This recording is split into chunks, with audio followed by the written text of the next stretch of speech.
আসসালামু আলাইকুম। দেখেন এইখানকার দৃশ্যটা মারাত্মক। ওই একটা পাড়া দেখা যাচ্ছে। হ্যাঁ, ওই যে একটা পাড়া, যেখানে দেখা যাচ্ছে কিনা বুঝি না। সুন্দর দেখেন, এখান থেকে কতটুকু বোঝা যাচ্ছে আমি জানি না, কিন্তু এখান থেকে মারাত্মক লাগতেছে এই পাহাড়ি দৃশ্যটা। যদি আমাদের ক্লান্তি লাগে, এত ক্লান্তি, এরকম দৃশ্যগুলো দেখলে শরীরের ক্লান্তি আসলে অনেকটা দূর হয়ে যায়। মানে কি বলবো, বলার মতো ভাষা নেই যে আর আসবো না, কিন্তু এগুলেন দেখলে মনটা জুড়া যায়। এরকম দৃশ্য গেলেন, প্রকৃতি কত সুন্দর দেখেন। এইখান থেকে দৃশ্যটা কি বলবো, যে আমি এই একবারে খাদে আছি, খাদের কিনারে। এখানে আর কিছু নাই, পড়লে শেষ।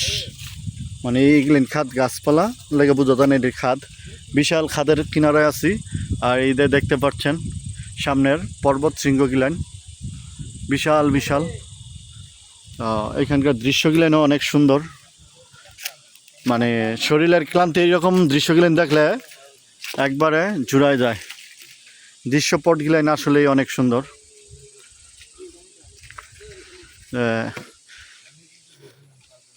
কি বলবো, মানে মনোমুগ্ধকর প্রকৃতি। আমার মনে হয় জীবনে আমার এত পরিশ্রমের মধ্যে 2 দিনে হাঁটতাছি, তারপরে এই দৃশ্যটা দেখে আমি সার্থক। এই দৃশ্যটা দেখে সার্থক, কি বলবো। মানে দেখেন, ওই যে একটা পাড়া দেখা যায়।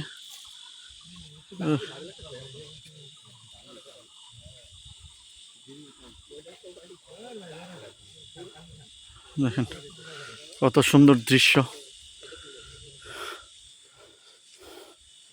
ভাই, কি বলবো, মারাত্মক। এখানে থাকলে সারা জীবন কাটিয়ে দেওয়া যাবে এই দৃশ্য দেখে দেখে। মানে সারা জীবন কাটিয়ে দেওয়া যাবে এরকম দৃশ্য দেখে, আর কিছু লাগবে না।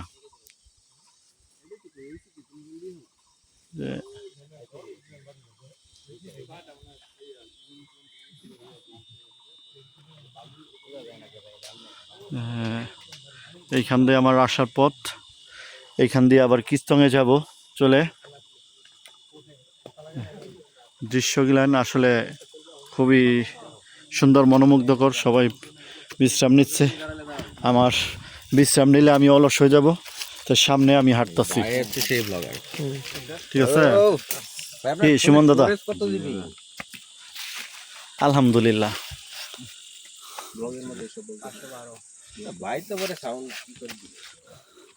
ঠিক আছে, এই দেখেন বডি, আসো, চলতে থাকি, চলতি পথে থামতে নেই। এই দৃশ্য দেখে শরীরের ক্লান্তি গেছে গা, শরীরে এনার্জি ফিরে আইছে।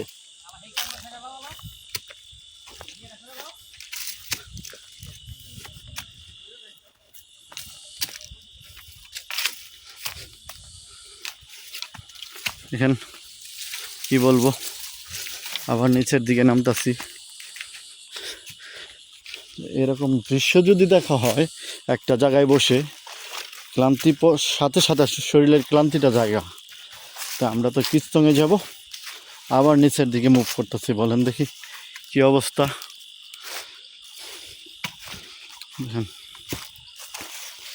পাহাড় সে পাহাড় বাইতাছি, এক পাহাড় থেকে এক পাহাড়ে, বাংলাদেশের সবচেয়ে উঁচু পর্বত শৃঙ্গে যাওয়ার জন্য। আমরা খ্যাংসাং পাড়া থেকে সকালে ট্রাভেল করতেছি। এখন সকাল 10টায় খ্যামসাং পাড়া থেকে বের হয়েছি, এখন 2টা বাজে। রেস্ট তেমন নিতে পারতেছি না, হালকা 3 মিনিট 4 মিনিট 5 মিনিটের জন্য বিশ্রাম, এছাড়া আর কোনো বিশ্রাম নাই। আর সব চলতি পথ। আপনারা যারা আসবেন, কাপড় কেউ নিয়ে আসবেন না, হালকা একটা কাপড় পরে আসবেন, আর কিছু আনবেন না। তো একটা গামছা, একটা লুঙ্গি, জাস্ট এই এবং রেশন বহন করতে হবে। ট্যুরে আসলে আপনারা একটা গ্রুপ করে আসবেন এবং প্রত্যেকের রেশন বহন করতে হবে, পানি বহন করতে হবে, কারণ এমনি বাড়ি হয়ে যায়। যতটুকু খাবার কম খাওয়ার চিন্তা করবেন, বেশি কোনো খাবার খাবেন না। এবং বিশেষ করে পালস চকলেটটা বেশি নেবেন। আমি দেখলাম যে পালস চকলেটটা মুখে থাকলে পানির পিপাসাটা জায়গা এবং শরীরের একটা এনার্জি ফিল হয় এই পথগুলো নেয়।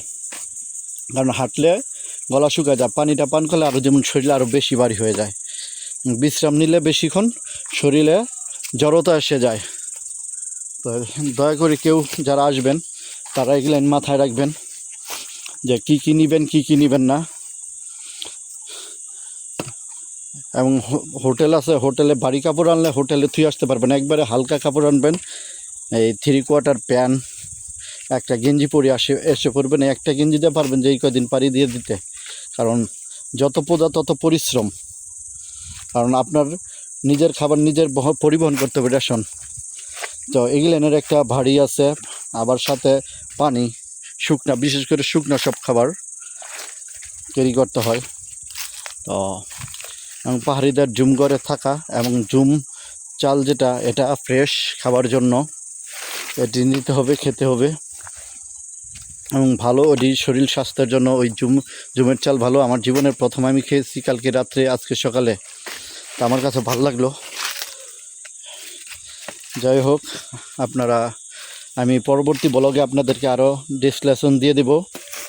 তা আপনারা ভালো থাকবেন, সুস্থ থাকবেন। আল্লাহ হাফেজ।